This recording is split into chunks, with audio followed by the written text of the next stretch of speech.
Vipul Mehta, the world's best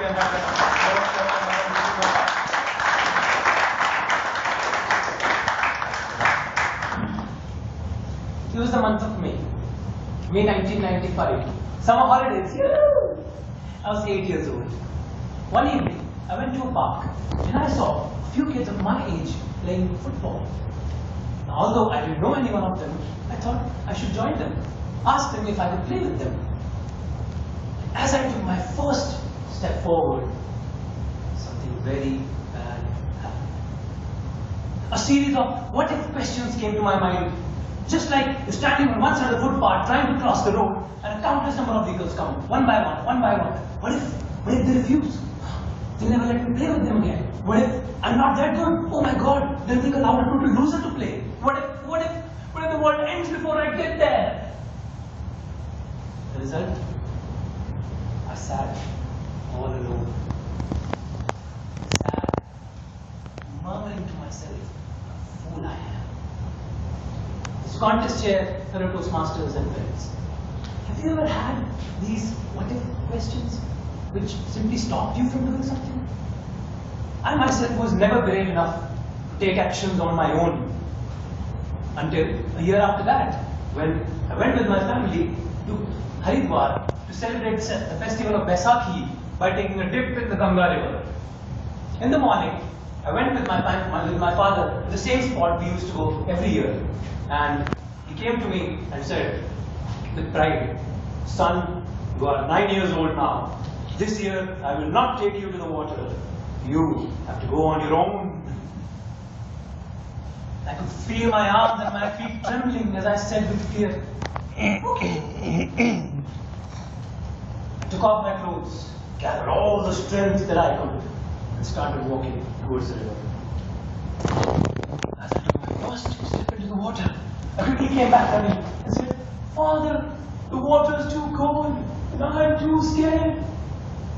And it was then that my father gave me those wonderful words. He said, "Son, whenever you are in double thoughts about yourself, when fear comes between you and your action, say to yourself, what is the worst that can possibly happen? I could die? That's the worst that can possibly happen?" I said, "No, that's not the worst that can possibly happen." I thought, really? Is there anything worse than dying? And he said, "Say to yourself, what is the worst that can possibly happen?" Bullshit. I thought, bullshit. I always knew my father to be a little crazy. Never realized today was his day. What did he mean? What is the worst that can possibly happen? Bullshit.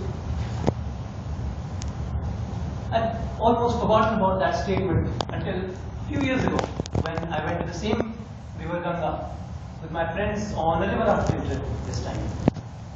There is a place on the route where we get down from the raft, we climb on a tall cliff, jump into the water. And I was among those lucky ones who did not know swimming. Determined as I was, I climbed to the top of the cliff with only life jacket as my support for life. I stood at the edge of the cliff and I looked down.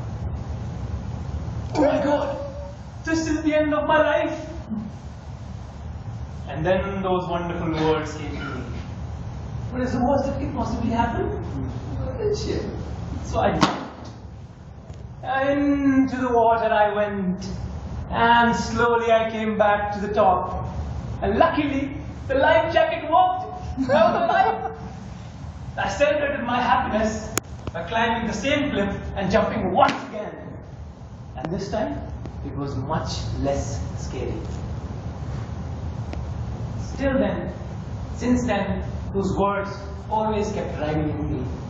And I would say I've been a kind of a person who have not been following the norm in a way. But that day, I saw many people, including one of my friends, who didn't or couldn't jump simply because they were scared. We face so many situations in our lives where we end up asking ourselves those same what if questions to which there are no answers unless you dare to do that piece of work. So many times in our lives, we just stop from taking that step forward. And it is during those times, I would say, you have to be a little crazy, like my father. And when fear comes between you and your action, say to yourself, what is the worst that can possibly happen? What is it?